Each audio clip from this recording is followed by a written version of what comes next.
Well, good morning, everyone. Thanks for joining us. Jennifer, Ryan, and I are excited to be here and look forward to sharing some of the information about finding the right talent for your company and retaining them. We've divided today's webinar into 3 different parts. So first, I'll be sharing what potential and current employees are looking for in today's market. Then Jennifer will share some tips for creating an awesome workplace culture. And Ryan will wrap things up by walking through ways to attract talent as an employer of choice. So just a little bit about me. Thank you for that great introduction, Kendall. After many years of consulting, both externally and internally, or directing the managing strategy for talent recruitment and retention, I discovered my passion for supporting the candidate side. So that's really what I'm going to focus on talking with you about today. How employees and candidates are viewing potential employers in today's marketplace. So in a job market where the unemployment rate is practically zero, it's now more than ever a candidates market. So what does that mean? A typical candidate is now engaging in about 15 career searches over the course of their 40-year career. And traditionally, candidates made career decisions based off of their interest in good pay and benefit programs.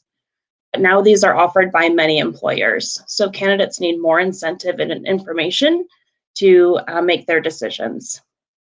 So first, we're going to walk through 4 key areas that candidates look for in identifying their employer of choice. Then we'll wrap up my section with a few case studies. Transparency is a word that is used a lot when we're talking about organizations, but for the purpose of today's discussion, this is transparency as it relates to the hiring process. One of the major contributors to candidate dissatisfaction is a lack of transparency. Organizations that provide applicants with visibility into hiring have a clear advantage over their competitors. Research shows that approximately 75% of applicants receive no communication from a company after submitting an application for an open position.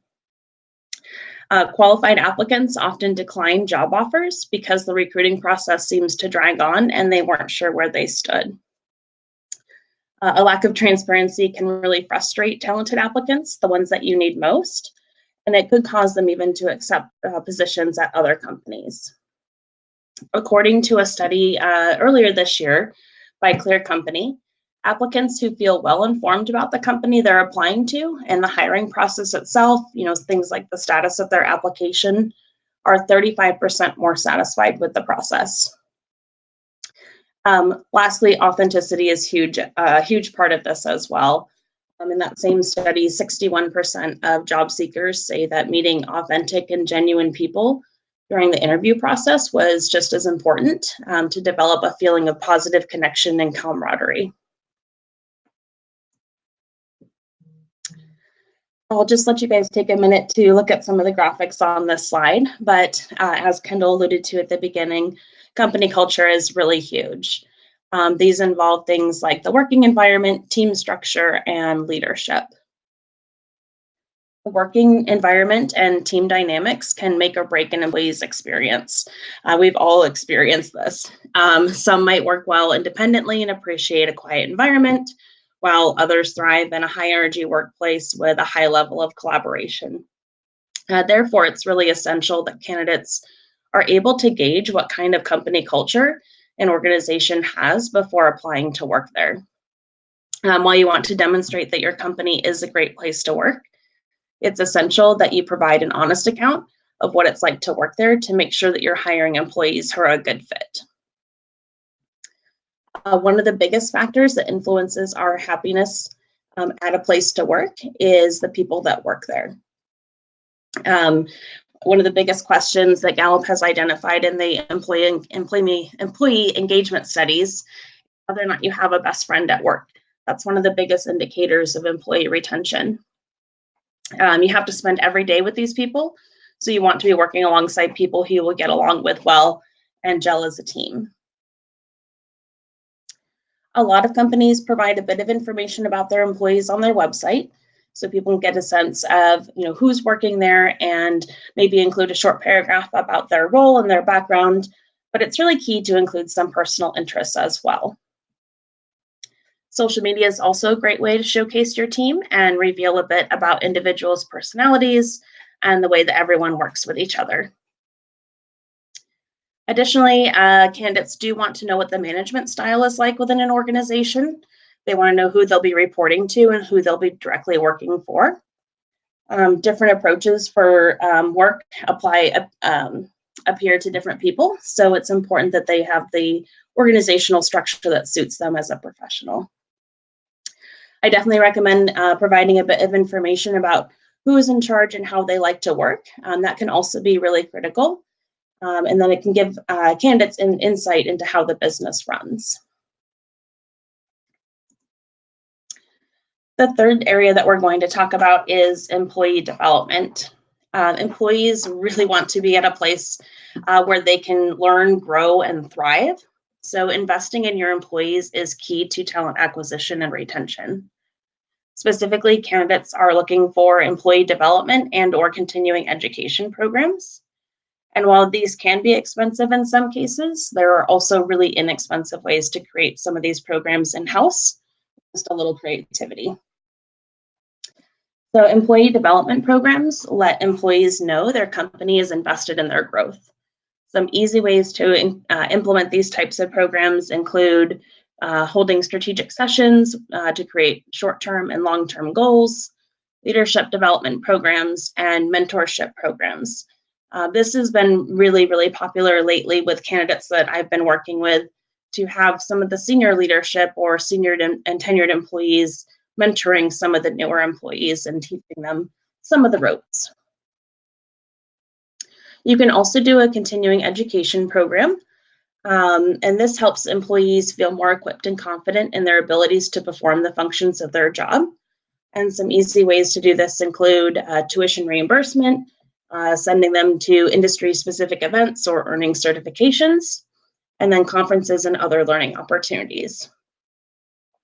One client that I was working with, I'll just share this with you, put together a monthly training and education program for their current employees.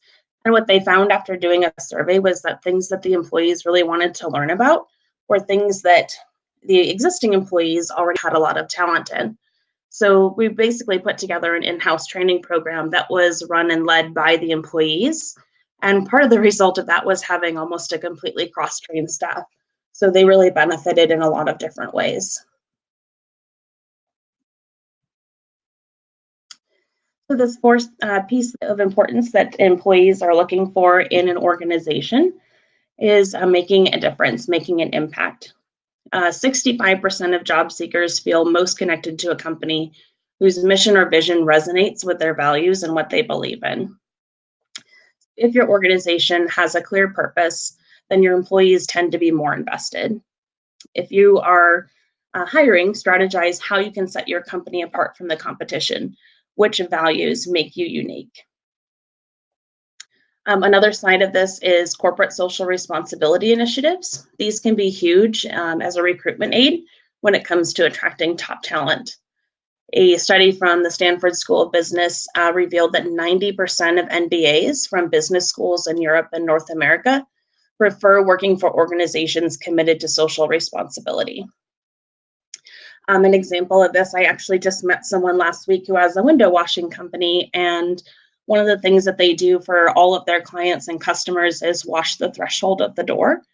And this is something that they don't talk about in any of their marketing material. It's just something that they always do as a nice gesture at the end of their job. And they started sharing that with potential candidates, and they were actually able to recruit and retain a lot more candidates because they all had this sense of meaning that they were doing something nice and giving back to their customer, just to add a little bit special experience. It wasn't just window washing. So next, I wanted to share with you 2 case studies that demonstrate attracting top talent is not just about the pay and the benefits. Most candidates are realistic about the monetary value of their positions, and they're looking for alternative meaning.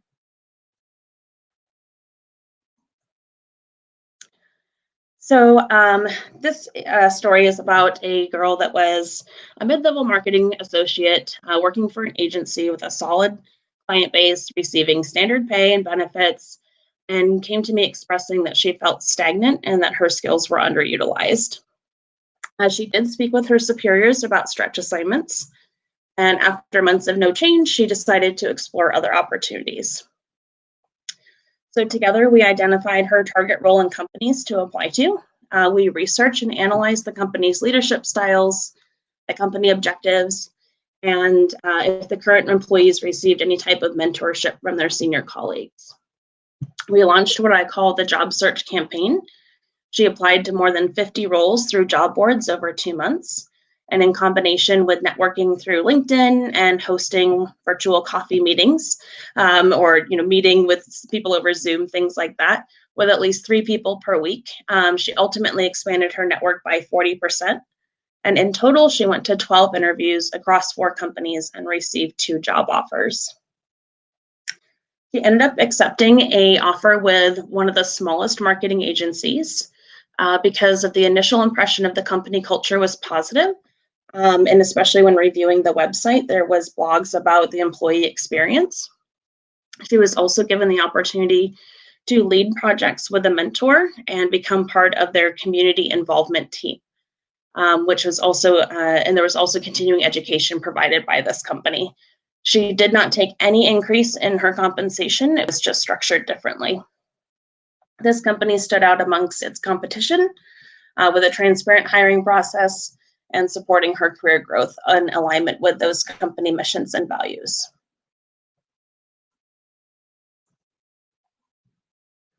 The second case study that I wanted to share with you is a client that moved from San Francisco to the Valley. And I thought this was an important one to share because we all are trying to bring in talent here to the Valley, and it can be really hard to switch locations. And sometimes I feel that it's viewed as a barrier, that it's hard to bring people in from different areas. Well, this particular client was a vice president of a Silicon Valley startup and wanted to relocate from San Francisco to Phoenix for a lot of different reasons. His family's here, the cost of living is more affordable, and really the only thing keeping him in San Francisco was his job, which he was feeling very disengaged with. He was constantly putting out fires and didn't really have time to be innovative. So he launched his job search campaign. He applied to more than 100 roles through job boards over 4 months and did some networking through LinkedIn and hosting virtual coffees with at least 2 people per week. He ultimately expanded his network by 20%. And the key thing to mention too is that even though he was a VP in Silicon Valley, he was very open to accepting a manager or director role here in the Valley. He went to 18 interviews across 5 companies, receiving 3 job offers. He ultimately accepted an offer with a small consulting firm offering $20,000 less per year than their competitors because it was a seamless interview process with prompt follow-up. He had the option to work remotely, and he viewed that working for this company would be the pinnacle of his career. So without further ado, I will hand things over to Jennifer so she can talk about creating a great workplace culture. Thanks, Hillary. Can everybody hear me? Or can anyone hear me or chat me up? Okay, I'm gonna assume that you can hear me, and if you can't, then someone will let me know. So thanks, Hillary. That was great, and I loved hearing, it's a lot of fun. It's a different environment, I think, than maybe it used to be for candidates and employers, but there's a lot of fun stuff going on, a lot of way that we're interacting. But certainly, to Hillary's point, one of the biggest things the companies are running into today is how to differentiate and create their, kind of an intentional culture. A little bit about my background: I've worked with companies, and I think lots of companies these days are faced with this. Is you're trying to hire really good talent really quickly and keep them, right? Because you want to decrease the turnover. And so in the years that I've been doing this, it's become more and more important that you really leverage some of the things within the company and create these cultures intentionally. And so that idea that it's not just about letting the culture happen, it's how do you go about really, really creating it.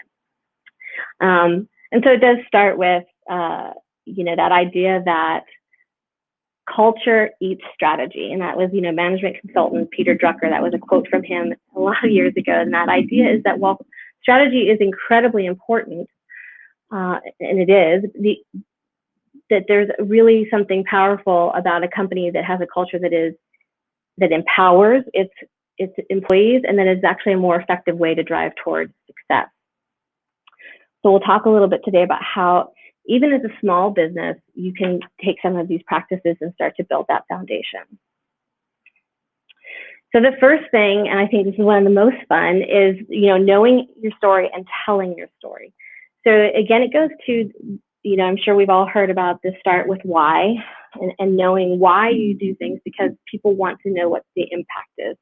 It's so important for employees to feel like they're driving towards something. And so how do you go about doing that? So the first thing is just to know why you do what you do, and to think about that in an intentional way. And the reason this is important is because it'll keep you focused on that why, and as you start to grow, kind of always bringing that back in. It creates a clarity. It allows for transparency and integrity, which again, even and Hillary talked about that too. The transparency is so important these days, that feeling that the employees know what's going on and have a sense of trust. And number 4, it generates excitement and engagement and creates a common language. So that's why I think it's so much fun, because it's that idea that it's where you can really start to bring out the company personality and, you know, be bold or you know, find that thing that really makes you different, and how you're changing whatever industry you happen to be in. You'll also want to, as a second step towards your why, is align with people. So talk to people and make sure that what you think is your why aligns with what other people are perceiving. And then creating a genuine and simple message. And I think the genuine piece is the thing to really hit on here.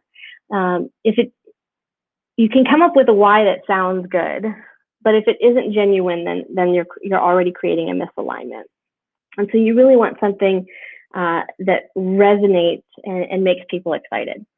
And then socialize it. So this is, again, a place where one of those differentiators is we'll talk about throughout this presentation, I think.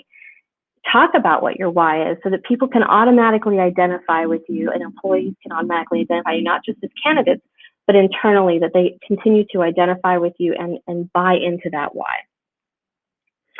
Because it does go back to, employees really do want to have a sense of purpose. They want to know what they're doing, even though it's, you know, everybody has to work, and that's certainly part of our daily lives.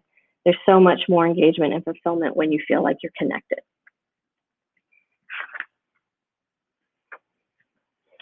So the vision. So again, vision statements certainly have been a buzzword for a lot of years, but and I think they're incredibly important, and they don't have to be long, drawn out things.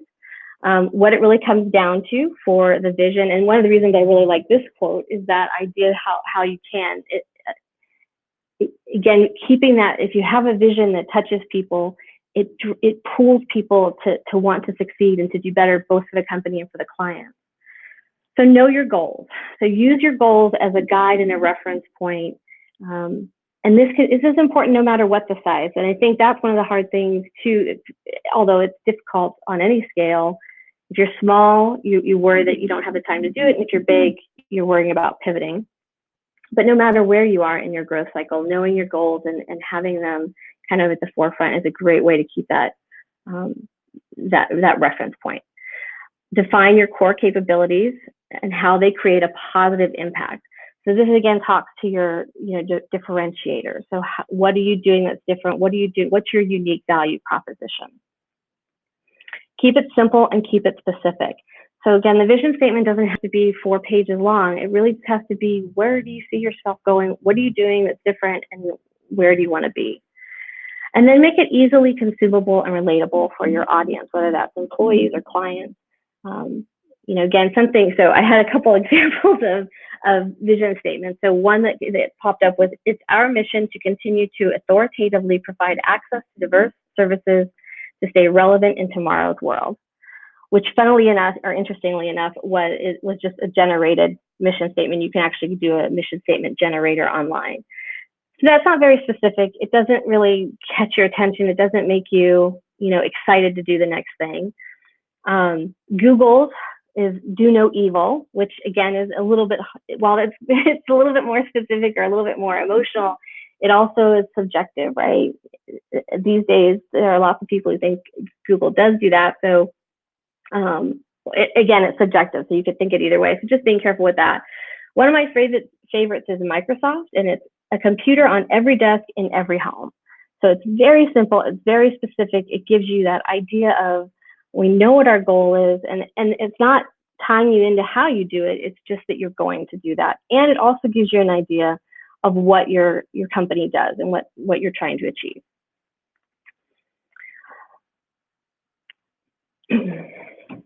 Number 3, the values. So the values of the company, I think, in a lot of ways, are the heart of the company. And again, taking time to do this, no matter what size you are, is I think is a worthwhile activity. So the first thing you want to do is, or one of the first things you can do, is collaborate to get and gather information on what people think the values are. So I think getting that knowledge share and getting different people in the room interested in participating in this type of process is great, because again, you start to see it easier. It's a little bit easier to see trends and themes. You can ask yourself a few key questions. Questions like, what's important to you as a company? This is one of my favorites. What helps guide you when making difficult decisions? I love that one, because I love that idea that if you're in the midst of a difficult decision and you have a value statement, does the value match whatever decision you're going to make? Sometimes it makes it super easy then to make the decision. Would we hire on this would be another question. Would we fire on this? And is this something that we can apply to a number of areas? So that goes to that idea of leveraging these values internally once you've come up with them.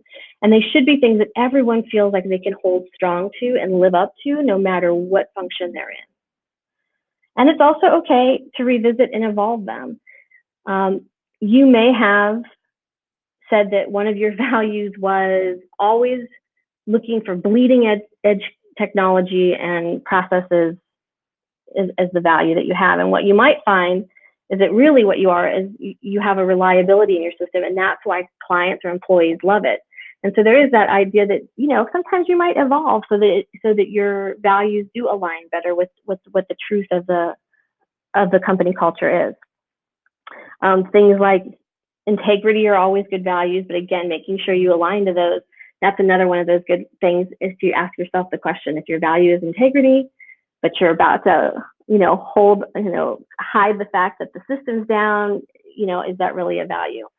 But it can be a lot of fun and a great exercise that everyone can get involved in. Again, which always, when you can get people feeling like they've got that voice, that's always a great thing, which leads us to the people.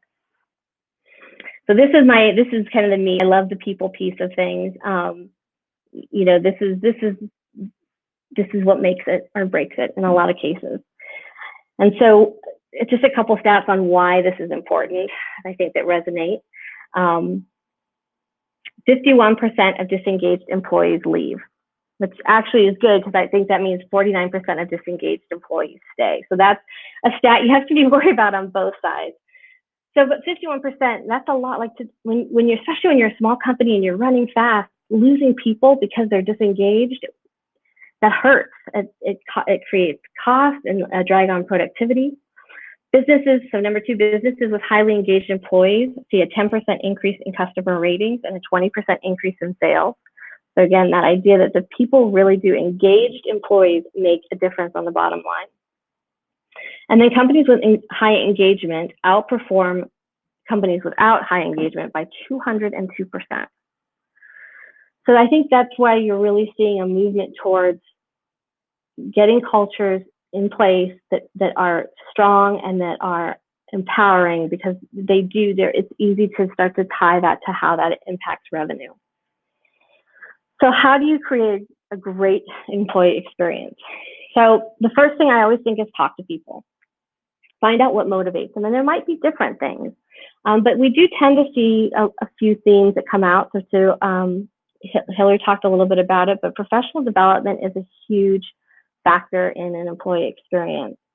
So providing that development opportunity, I would say about 85%, I think I saw a stat in the Gallup poll, that 85% of employees find this to be a key motivator.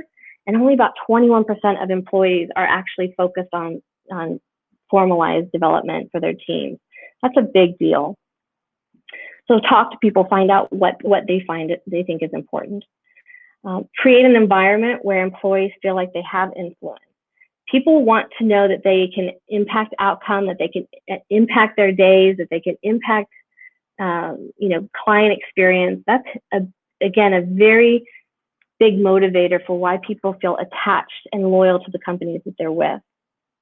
Again, encouraging transparency. If you have an environment where people don't feel like they can talk, even when they're hard conversations, and this kind of goes to my next point, which is that constructive conflict. So it's not always going to be roses and butterflies, and that's okay. But creating an environment where you can have a respectful discussion about things that need to change or improve or disagreements, far and above, goes much more above, and you'll go much further than an environment where people feel scared to talk. So being aware of that, like what kinds of things are you hearing? Development opportunities we talked about. And then remember to stay focused too on more senior team members. So we tend to be really great with employees in the honeymoon period. We onboard them, we provide them with everything they need in training. And then after that first year, sometimes they feel like they get a little bit left out, put out to sea, and there aren't a lot of programs that are attached to more senior level employees. So remembering that the culture isn't just about attracting the talent, but making sure that you're also doing things in the employee experience to maintain the people that you have. And then leadership. 50% of employees left their positions because of a manager.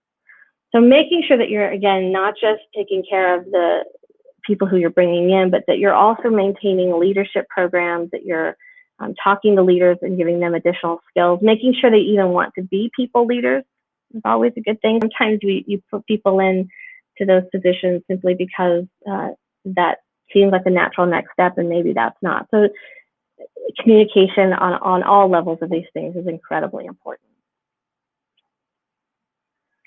So the key. So all of this is very good and important to do, but if you're not actually living it, that's where that's the rub. So that's where this all comes into play. So making sure that you're tying objectives, initiatives, and goals to the culture. So you're tying everything to your values, that vision statement, to the why.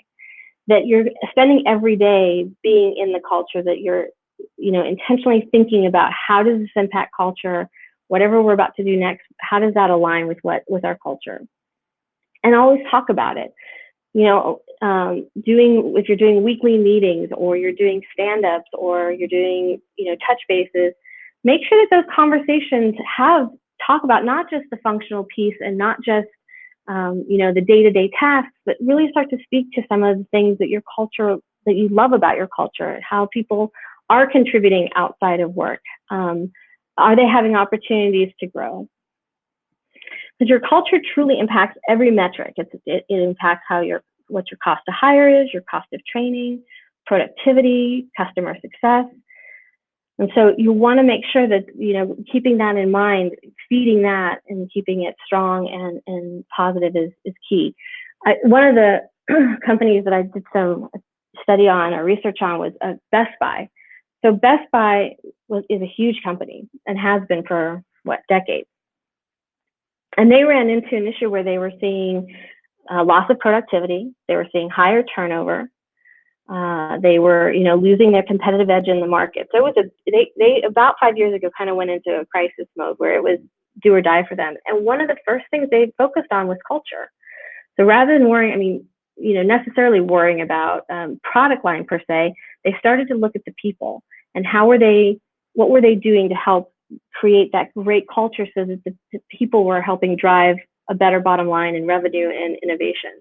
And so they started working on leadership programs. They did mentoring programs, diversity and inclusion.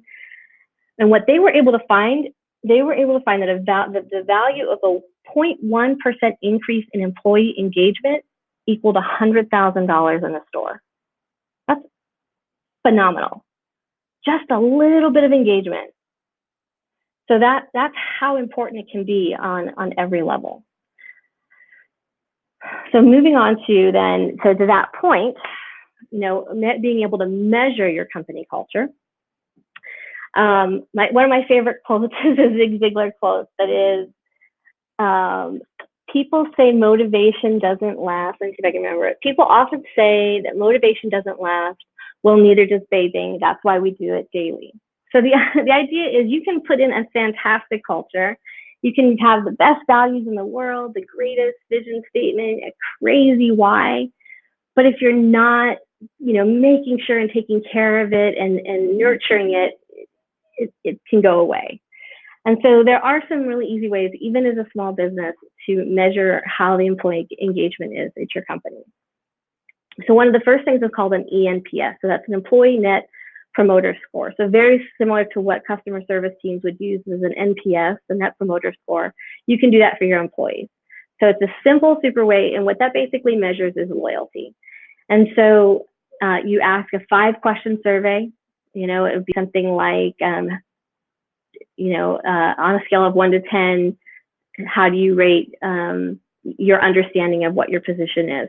Do you feel like you impact the overall strategy? Would you recommend that people work here? So 5 questions, and you can find them online, and you don't have to use an expensive platform or anything like that. You can just create a survey and let people fill it out, and that can give you a pretty good, like a number that you can see that you can work to increase if you need to. I always think even with small companies, I think employee referral programs are great ways to measure engagement. If you have an employee referral program, no matter what it is, even if it's a $25 gift certificate, but you're not getting people referring employees, that might be an indication that there's something going on with engagement, because people who love where they work want their friends to work there and want their other people to work there. Reviews, testimonials, blogs, on social media are also a good way to see what's going on. So if you take a look at your Glassdoor rating, or you take a look at Glassdoor would probably be the biggest one. I don't know, even Yelp or things like that. Take a look at where people can review you as an employer and see what they're saying.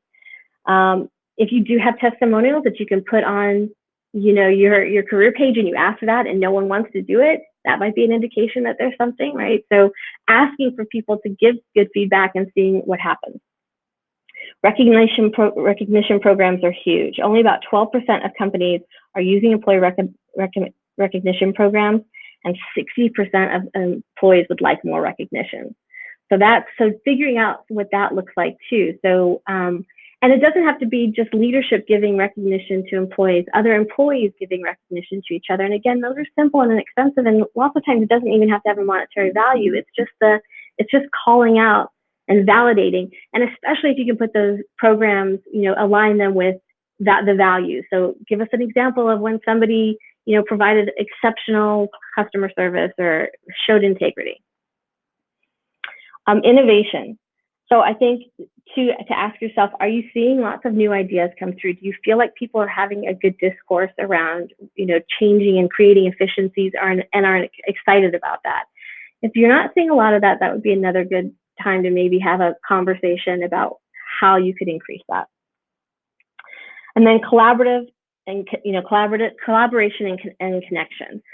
So to Hillary's point too, and I think you'll probably hear this throughout the presentation, when people are connected in a community and engaged, that's like they talk to each other and they do things together, and you'll have events at the office and lots of people will come. You'll see committees pop up to do birthday planning, or people gather together to have lunch. And so when you see that and you feel that connection, means there's probably something really good going on with the culture, because you're hiring people who like each other and enjoy being around each other and are engaged in the work. So with that, I will move it over to Ryan, so he can talk a little bit more about how you can attract the people that you're bringing into this amazing culture that you now have. Jennifer, thank you so much. That was some tremendous information. I absolutely loved hearing from Hillary from the job seeker perspective. I think as employers, we overlook that. We overlook the importance of really looking through the lens of what the job seekers really want to see. And my favorite point that Hillary made at the beginning was how important it is for our employees to feel like they have a best friend in the office. And I think that becomes really the root catalyst to everything that Jennifer then spoke about creating that company culture. Is how can we create a sense of comfort that align with values, that we've got a similar objective to move forward together. Tremendous insight, and I really appreciate that. It's a great gateway into what I'm going to talk about today. My job right now is I want to laser in and give you a handful of tricks and tips on how you can start hiring the right people. As great as it is to have great company culture, it's really hard to do that without any great employees. So we're going to do that. We're going to talk through just some tips that I've been able to put together. This is after about a decade of working with companies and helping them hire. I started a local job board company about 10 years ago. We helped over 100,000 people in the Phoenix metro area find new work. And in that time frame, we were able to really uncover some deep insights. We found that there was 5% of our companies that were using our platform. The top 5% always got 5 times more candidates than everyone else. And the crazy thing about it is it never had anything to do with compensation. To Jennifer's point earlier, is it aligns with culture. Everything really aligns with culture. And it's just a new generation of how candidates are looking for work. And it's spilling over into even the X and the boomers. It's just shifting the dialogue of what it really means to go to work every day. And so we're going to talk through some ways that you can shift your approach to hiring to align a little bit more with the culture-focused recruiting. And it's not just speculation. It's not just feel-good content. This is after over 100,000 hires. We can track that, yes, the top 5% employers always received a 500% increase against their peers when recruiting. What it really started off was with the job description itself. The job description really can do one of two things. It can really excite them about the opportunity, or it can really deter them. And unfortunately, just yesterday working with a client, they send over their job description to us and say, hey, can you guys help us with this? And it's literally 3 sentences long. It says, I'm looking for a crew team member. You need to be happy. You need to show up on time. If you meet these qualifications, come into our store. That's really not a job description. That's more of like you're just kind of throwing a flag out the window, like, hey, I'm hiring over here. That doesn't create any expectations. There's no alignment, and there's no sales into your opportunity. And in today's workforce, with the unemployment rate as low as it is, it really is a sales model. We need to sell the opportunity to the job seekers. So what we like to do and what we recommend is put together a job scorecard. And this is a very easy process. It would literally take you less than 10 minutes for each major position you're hiring for in your organization. And you really outline what is the purpose of the job. What are the main objectives of this job? And then I need to know, how do we measure that? What are the key performance indicators to measure that this person is accomplishing the purpose of the job? And we're gonna color grade it, and we're gonna put it as a super green, meaning they're exceeding our minimum expectations. They're aligning with every expectation. Yellow being, they're kind of in this gray area where they're still getting going. Red being, hey, there's problems.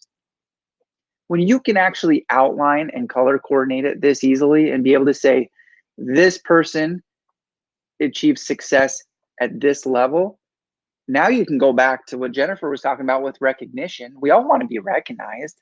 We all want to feel appreciated. So this gives you that rubric on when to do that, when to celebrate and do the hoorah that they're accomplishing it. But more importantly is this job scorecard, as you're looking at it, it really becomes your job description. Because not only do job seekers hate the lack of personalization of the job description, they hate being told what to do before knowing why they're doing it. So what we recommend doing is building your job description, starting out by talking about who you are as a company, talk about what you do as a company, and then spend a good amount of time describing why you do it.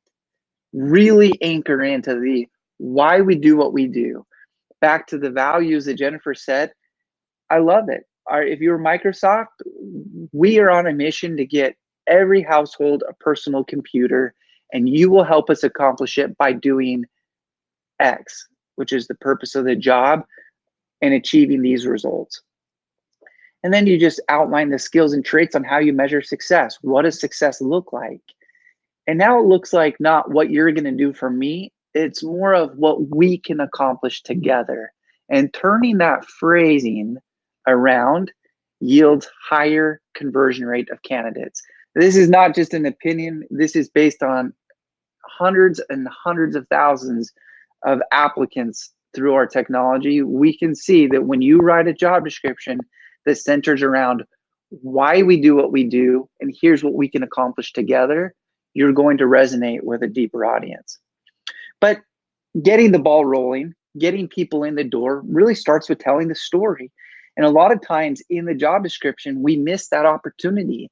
And I want you to think about how can you tell your culture story even inside the job description that continually overlaps into social media. I recently read a study that said your average job seeker will engage with 12 pieces of content before they actually apply to the job. So once they see your job on Indeed, once they see it on Glassdoor or ZipRecruiter, wherever you're posting your job, they're going to Google you. They're going to see what you're about, and they're probably going to engage with some level of social media. And one of my favorite things a local company, Knight Swift, did is they were really up against it not too long ago, finding drivers. In fact, I think they still are. The industry's got a major shortage for drivers. But their biggest problem was retention.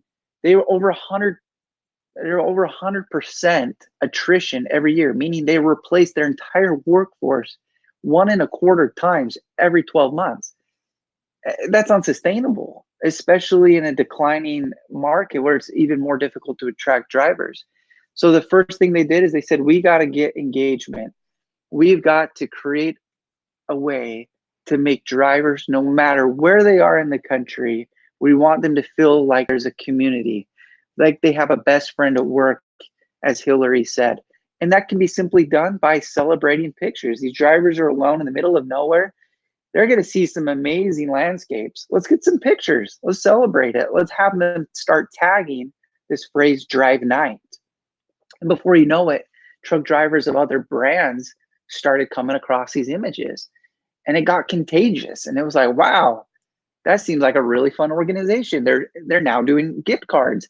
They just sent somebody a Starbucks gift card for having a really cool picture. And then they started doing publicly shared Halloween costume competitions. No matter where you are in the country, dress up for Halloween, send up a picture in social media, and we'll all vote on each other's pictures. The most creativity wins. That's the kind of stuff you need to talk about in your job postings. That's the kind of stuff that's going to start landing you better candidates, and it's going to create a funnel, a flywheel mechanism that's going to attract better people in your organization.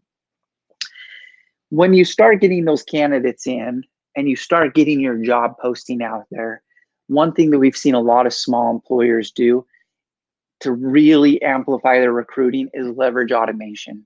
It's how can we create a sense of engagement so quickly that even if it's going to take us 2 weeks to filter through all these resumes, they instantly know that we care about them. One thing that we did is, this is a screenshot example of, our software integrates with Zapier. And what this is when a candidate applies, you can instantly hook them in to an email list. A lot of you probably have some sort of email marketing tool you're already utilizing. You can create a list just for your job seekers and instantly have an email drip system set up to help them get to know the company a little bit more. Now imagine if they've already had 3 nurture emails coming to them. By the time you get on that phone interview, they're excited. They feel like they've got a little bit more of a personal connection with the brand, and they're ready to to experience that. And what Hillary mentioned earlier about the candidate willing to accept less money, by the way, I've told stories like that so many times to audiences of business owners, and they all do the same reaction. If you're ready, you can do it with me. Just kind of roll your eyes back and say, whatever, I don't believe it. Because that's what you do. Business owners, we have the hardest time believing that a job seeker is going to accept less money just to go to a company that seems convenient or a little bit better culture. But it's true. I see it every single day. So by nurturing them and getting them excited about the culture, about the brand, and really harnessing it behind the why of your organization, that's when you can really get job seekers to really buy in, and they'd be willing to accept less money. And a lot of times when we're competing in a tight demographic right now, tight labor market, we're not going to be able to offer the same benefits package that, big corporate America is able to offer this candidate. So we need to be able to win with some other strategic methods. So use automation to nurture the candidates and really get them engaged with your brand. The other thing is although I, of course, being the owner of a job posting software, I'm going to tell you some kind of counterintuitive stuff here, because I'm going to tell you, go post your job somewhere else. The job boards are great. You're going to get candidates there, but there are so many other opportunities to go post your job. There's Department of Economic Services. There's going to be unemployment offices that have specialty job boards. They're going to be able to help you with the recruiting. I know that local thrift stores like Goodwill, one-stop workforce centers, they all have their own network of job seekers that you can tap into to start getting more candidate flow. One of my favorite examples is Career Connectors. This is a great local nonprofit in town that works alongside churches. And they provide these wonderful seminars where they invite employers to really come in and talk about what it's like to work at your company. Find different networking groups, whether it be at churches, whether it be even at skilled trade colleges. There's opportunity to get firsthand connection with these job seekers. So I'd say post to the less than obvious. Don't just depend on the major job boards, but actually get into the community and find a way to connect with them. Build your employment brand, and that's going to get people a little bit more excited to come work for you.